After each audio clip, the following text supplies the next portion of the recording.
like slowed down to the point where he was like walking. And they do just like these are professional athletes at the end of the day. They're not gonna give up on the play, right? And that's why you never give up on the play because some people be like, oh, he got like.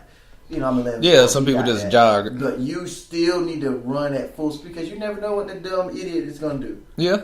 And he ran him down, knocked the ball out. That's ridiculous. Yeah, but for the Bears, Mike Glennon had a good game, 15 to 22, 101 yards, 1 touchdown, 1 interception. Jordan Howard, 23 carries for 138 yards with 2 touchdowns. Also having 5 receptions for 26 yards. So it was just a good game by the Bears offense, especially to pull it out, make it go into overtime, and pull it out in overtime, which, if I'm not mistaken, he already, I don't know, is it Howard or someone else? He had a first touchdown run to win the game, and they called it.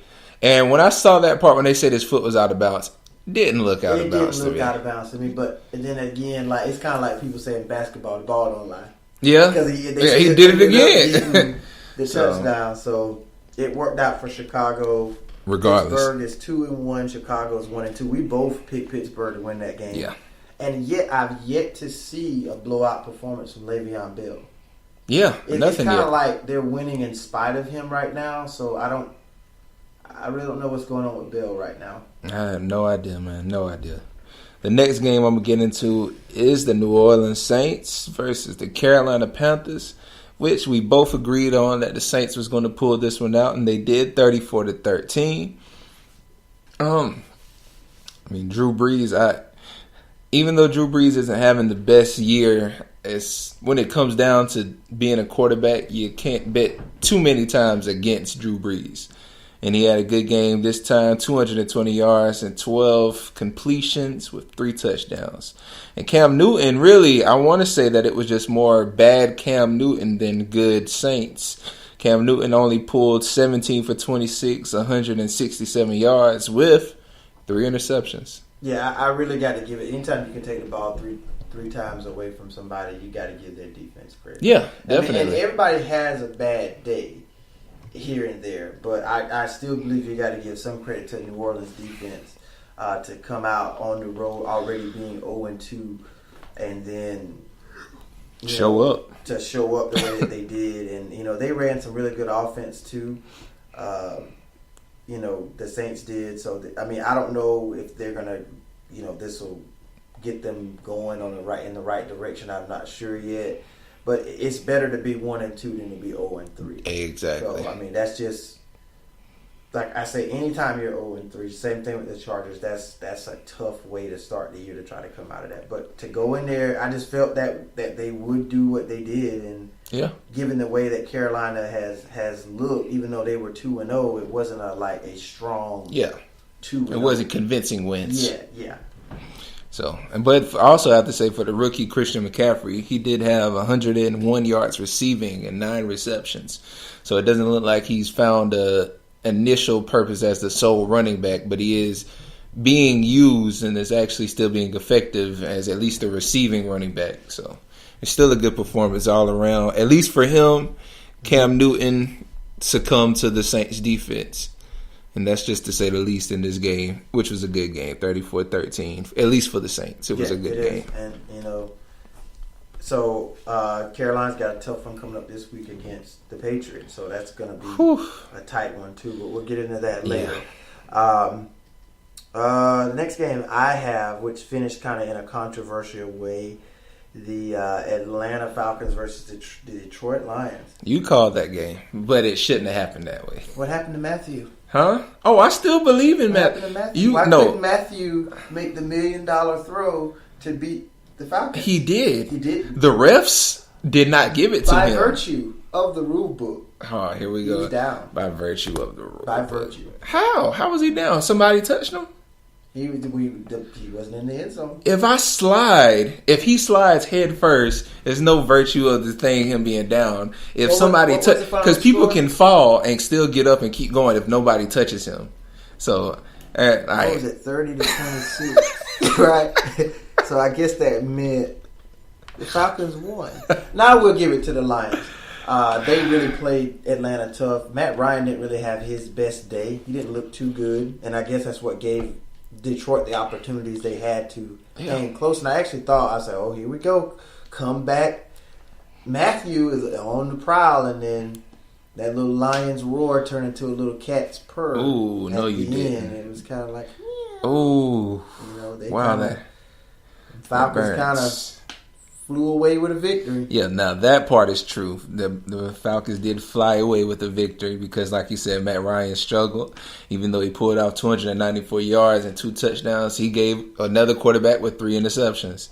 Devontae. Now, I think I didn't mean to cut you No, off, go ahead. But I think I was talking to one of my buddies today at work. He's a huge Falcons fan, and imagine him working with me every day, being a Patriots fan. He gets a constant reminder of what happened to him last year. But he was kind of defending Matt Ryan. It was like one of his interceptions, he literally threw it to the wrong person. But 2 of them were like off tip passes sometimes, and like 80-90% of the time that ball gets batted up. Yeah.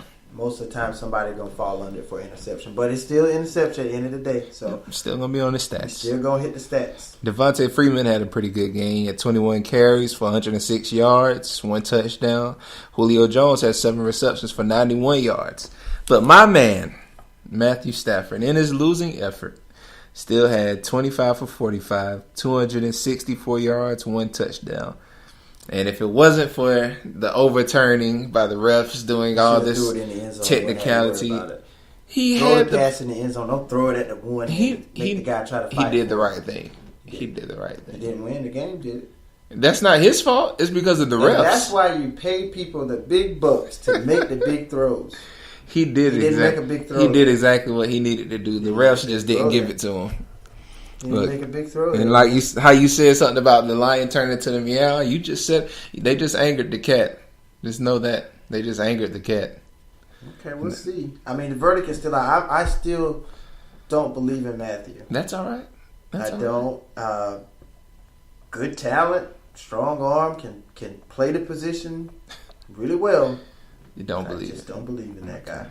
Okay. All right. Who else we got?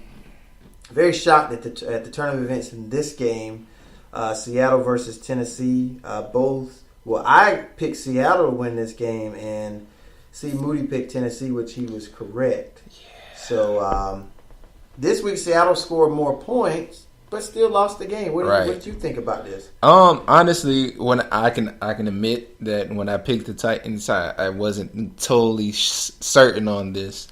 But I felt like Marcus Mariota. I give it more to the Titans starting to build collectively as a unit versus the fact that the Seahawks defense is starting to just really wear down, and I have no idea what that is. Like you said, the Seattle starting to score more, and that was the initial conflict. The problem was saying that the defense is doing their part, but the offense has to do it. Even Richard Sherman made a statement on that. Mm-hmm. But now, they did their part, and now you see some shades of some more holes in their defense. So, but I want to give it more so to Marcus Mariota versus just the Seattle still hasn't really put all their pieces together because they still have the components. They didn't really lose too many people over this offseason. They just, for whatever reason, have to regain that chemistry again. Mm-hmm. So, and that's the thing with Seattle. They've always they never are like one of those teams that's 3-0, 4-0. They always, stumble out of the gates, and then when it gets to about mid-season, they start to form. Right. Then they start to catch it. Yeah, they really get strong as the later it gets. So, right. I don't think we should be in panic mode just yet with Seattle. They have had some close losses. I mean, the first game they lost 17-9. Right. Then the very next week they lost. They win. I think they beat someone. It was like 12-9. I think it was the Rams, right? Or the 49ers. One of them. The 49ers, they beat 12-9. Let's not do that. I'm sorry. I didn't mean to play with the Rams. I'm sorry. I do apologize. Okay. And then this week they lost a close one again. So they're losing by, narrow defense. Right. So, it isn't horrible. Yeah, it's not horrible losses, but you do want us to win some of those close games. Exactly. But yeah, that kind of shocked me that they lost that to Tennessee. Tennessee's one of those dark horse teams. They're getting better and better, Yeah, too. they're getting better and better. As long as they can keep Mariota healthy, I think Yeah. they'll have some opportunities to do some stuff. Definitely. Marcus Mariota had a good game, 225 yards, 2 touchdowns. Marco Murray also had a pretty good game, 14 carries, 115 yards, 1 touchdown. And also for Russell Wilson in a losing effort, he went 29 for 49, 373 yards, and 4 touchdowns. Hold on. Did I say that right? 4 touchdowns? Yeah, they scored a good bit. I think they lost. What was the final score? 33-27. 27. Yeah. So he played. That's right. Good, but it was just not enough, I guess, at the end to. Did that one go final in overtime? Nope. In the regulation. Okay. That was regulation. Yeah, man. Yeah. If I was blowing my mind, I guess I had to do math. So somebody missed a field goal kick. You had to miss an extra point or something. Yeah, I was like 7 times 4, 28. Okay, I'm not crazy, but so that was a good game. It was a close game. I'm not doubting Seahawks' abilities in future runs. They just really have to get everything together. But like you said, they're always the team that shows up more as the season comes along. So the next game I'm gonna get into is the Broncos versus the Bills, which was a very surprising game. Both of us went for the Broncos, and somehow the Bills just had a good game, I guess. That's to say the least. And this could be a thing where the Broncos are coming back down to earth right now. They come off this big high. We beat Dallas, and then we had a close win against LA. Sorry, Yeah. Gotta get used to saying that. LA Chargers, and Simeon didn't look too good this game. Yeah. You got some stats over there?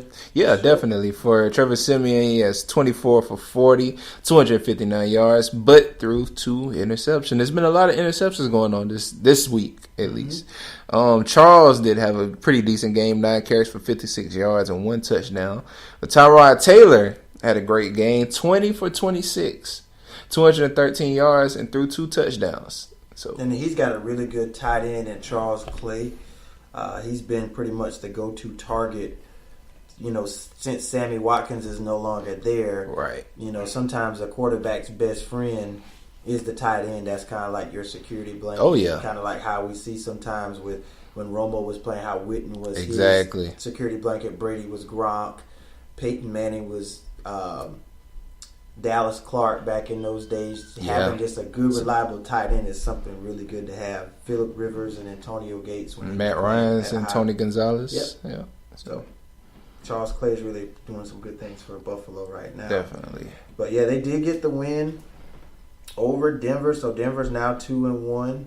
And I think Buffalo is 2-1 as well. So yeah. Both teams pulled out 2-1 out of this game. So next game, the Browns versus the Colts.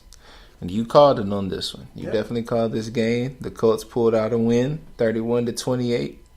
Jacoby Brissett had a good game. That's why I called it. That's why you called it? Because you know where he came from, right? Where? That was New England's third string quarterback. That is right. The year that Tom Brady was in. Yeah. He's playing good, too. Man, he hit a spin move in that game when he had a rushing touchdown in that game. It looked like a video game. You know how you hit the button and the quick spin? Yeah, it was a quick spin. For him to be a quarterback, not really known for his mobility, that was a good highlight. Now that I remember who this is, I don't even want to call this stat. He had 259 yards passing and 17 out of 24 for 1 touchdown. Frank Gore had a good game, 25 carries for 57 yards with 1 touchdown. And T.Y. Hilton, 7 receptions, 153 yards for 1 touchdown as well. So, I mean, they had a good game. Yeah, they needed that win. They really did.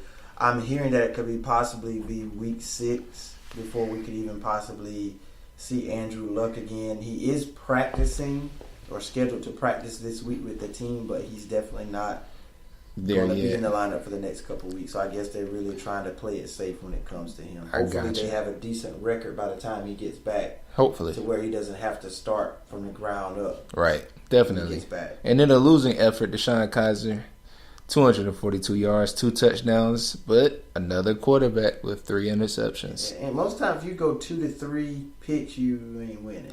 Yeah, but he also did pull 7 carries, 44 yards, and 1 rushing touchdown. So had a decent effort. One of those interceptions. Yeah, at least one of them. So I guess he kind of in aspect, in retrospect, he kind of evened out. He had 3 touchdowns and 3 interceptions, so that kind of played to his own demise. Okay.